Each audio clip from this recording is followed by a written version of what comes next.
용쌤 어디 가십니까? 네, 제가 3년 전에 낙찰받았었던 토지가 있거든요. 2분의 1 지분이었었는데 토지 관련된 공유자 그리고 그 토지 위에 또 건물이 한 채 있어요. 건물 소유자 함께 만나기 위해서 수원으로 가고 있습니다. 언제쯤 낙찰 받으신 거예요? 낙찰은 2020년 12월 달에 받았었고요. 그 달에 잔금을 납부를 했었던 것 같아요. 몇 명 정도 입찰을 했어요? 단독으로 낙찰을 받았고요. 감정가는 1억 1천만 원이 조금 넘었었는데 9,200만 원대까지 떨어졌었거든요. 한 번 더 기다릴까 하다가 입찰을 하고 최저 입찰가보다 조금 더 높이 적었었는데 단독으로 낙찰을 받았습니다. 수강생분들 몇 분과 함께 공동으로 낙찰을 받은 물건이에요. 왜 낙찰을 받으셨는지 알 수 있나요? 이 물건 같은 경우에는 조금 특이한 게 오래된 건물이 있어요. 단독주택인데 토지만 2분의 1이 나온 거예요. 근데 건물 주인하고 또 토지 주인하고는 또 달라요. 그렇게 약간 꼬여있는 물건이죠. 아버지가 최초에 토지를 소유를 했었는데 돌아가시면서 둘째와 셋째한테 토지가 상속이 됩니다. 그리고 그 토지 위에 첫째가 건물을 지었어요. 근데 그 첫째는 토지를 1도 가지고 있지 않습니다. 그런 상황이었었는데 막내 동생이 국가에 세금을 체납을 해서 토지 지분 2분의 1만 나온 거죠. 근데 이 물건 조금 재미난 게 현장으로 바로 찾아갔었거든요. 1층에는 건물 소유자의 가족분이 거주를 하고 있었고요. 2층에는 2분의 1 토지 소유자인 둘째 동생이 거주를 하고 있었는데 한 분 한 번씩 만나보니까 둘이 사이가 굉장히 안 좋은 거예요. 얼굴도 안 볼 정도로 감정이 굉장히 상해 있는 상황이었었던 거죠. 그래서 1층에 주인분의 아내분과 이야기를 했었는데 자기는 모르겠다. 건물은 우리가 갖고 있는데 토지를 매입할 수 있는 상황도 아니고 어떻게 해야 될지 모르겠다 라고 이야기를 하셨고, 또 2층으로 올라가서 공유자분과 또 이야기를 했었는데 그분은 그래도 그 땅을 매입을 하고 싶어 하기는 하시더라고요. 그래서 1차적으로 잔금을 납부하지 않은 상태에서 만났었기 때문에 긴 이야기는 하지 않았었고 우선 연락처를 다 받아가지고 왔었던 상황입니다. 네, 드디어 서울에서 2시간 가까이 걸려서 제가 낙찰받았던 물건 현장이 나와 있습니다. 이 건물에 위치한 땅 2분의 1을 낙찰을 받았었던 거고요. 건물은 다른 사람 소유라고 말씀을 드렸잖아요. 이 건물 소유자 분과 만나서 이 건물을 매입하기 위해 지금 수원으로 온 겁니다. 이 건물을 매입을 해야 되는 이유는 2분의 1 토지 공유자가 제 지분을 사고 싶어 했었어요. 그래서 협의가 빨리 진행될 수도 있었는데 대출을 받아야 되는 상황이었었거든요. 근데 대출을 받기 위해서는 이 건물까지 같이 소유를 해야 대출이 나오지, 건물이 다른 사람인 상태에서는 대출이 아예 1원도 안 나오거든요. 그렇기 때문에 협상이 1차적으로 결렬이 됐었습니다. 그렇다고 저는 손 놓고 있을 수만은 없잖아요. 꼬여있는 문제들을 내가 하나하나씩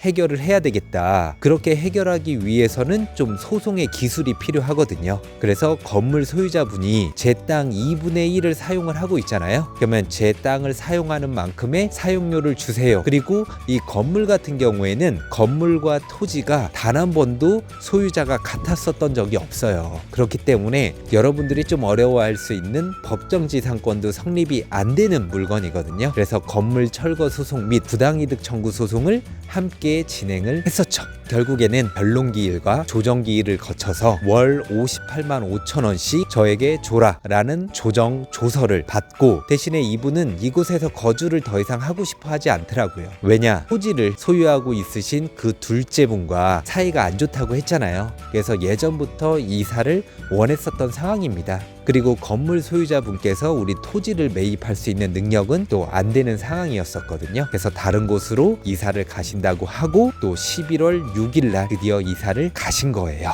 그리고 11월 6일까지 사셨기 때문에 그 날짜까지의 우리가 지료를 또 오늘 받게 되는 거고요. 또 이 건물도 우리가 매입을 해서 토지 2분의 1 건물 전체를 소유를 하게 될 예정이죠. 그럼 이제 소유권 이전이 완료되면 어떻게 하면 될까요? 땅과 이 건물을 소유하고자 하는 마음이 크신 2분의 1 토지 공유자분과 또 협의를 해서 전체를 매각하는 걸 목표로 하고 있습니다. 굉장히 꼬여 있다고 생각을 하고 또 이런 물건 골치 아프고 어렵다라고 생각하시는 분들이 계신데 나는 저런 투자 절대 못하겠어 하시는 분들 계신데, 누군가는 이런 꼬여 있는 물건들 낙찰 받아서 수익을 내고 있잖아요.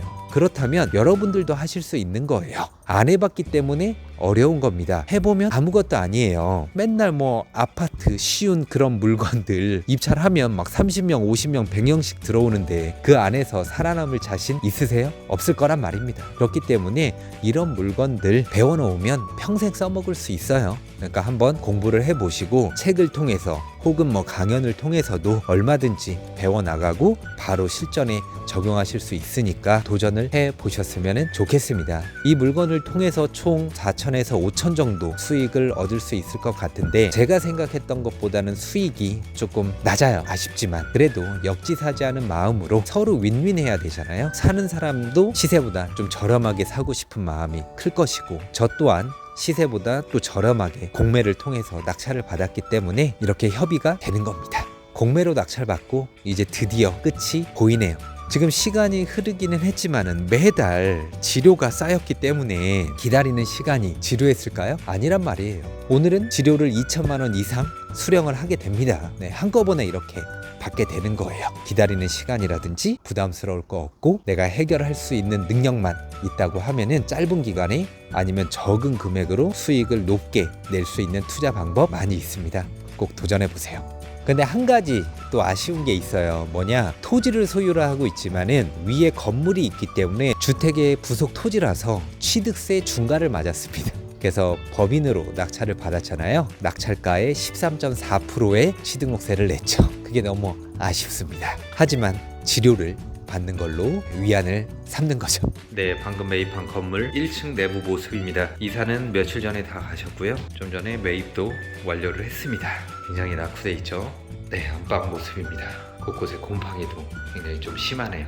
지금까지 살면서 수리는 한 번도 안 된 상태입니다. 벽지 정말 세월의 흔적이 제대로 느껴지네요. 방 3개에 화장실 하나짜리 단독주택 1층 모습입니다. 건물 매입을 완료를 했고요. 이제 2분의 1 토지 공유자분을 만나러 또 이동을 할 예정입니다. 공유자분께서는 지금 부동산에서 계약서를 쓰자고 하더라고요. 공인중개사분께서 한 게 전혀 없는데 복비를 내야 되는 상황이 올 수도 있잖아요. 근데 이분께서는 자기가 아는 부동산이고 또 대출도 알아봐 주기로 했다라고 하면서 그곳에서 꼭 계약을 해야 된다고 하더라고요. 근데 대출은 제가 알아봐 드릴 수도 있는데, 왜냐면 한 5군데 정도 다 알아봐 놓고 어느 정도 나올지까지 대략적으로 금액을 확인한 상황이거든요. 어쨌든 부동산에서 만나자고 하니까 한번 가서 좀 몇 가지 또 협의할 사항이 있거든요. 협의를 하고 잘 끝내고 집에 돌아가도록 하겠습니다. 그럼 또 부동산으로 이동을 해보도록 할게요. 낙찰받은 물건에서 3km 정도 좀 더 떨어진 부동산으로 왔습니다. 토지 공유자분께서 이 부동산과 친하다고 하시네요. 그래서 여기까지 왔습니다. 이제 들어가서 공유자분과 매매 협의를 한번 해보도록 하겠습니다. 이제 그럼 마무리가 된 건가요? 낙찰받은 현장에서 건물 주인분과 함께 만나가지고 건물을 매입을 했습니다. 그 매입을 한 뒤에 서류들을 다 받고 도장을 찍고 그 물건지에서 한 3km 떨어진 부동산으로 또 다시 이동을 했어요. 누구를 만나기 위해서? 2분의 1 토지 공유자를 만나기 위해서요. 토지 공유자분이 이제 우리의 지분과 건물을 매입을 할 거거든요. 거기에 대한 어떤 협상이라든지 가격에 대한 이야기를 하고 지금 나왔습니다. 그래서 다음 주에 정식적으로 계약서를 작성을 하고 늦어도 11월 안에는 매도가 완료가 될 것 같아요. 얼마에 매도를 했고 어느 정도의 수익을 얻는지는 제가 또 다른 영상에서 알려드리도록 하겠습니다.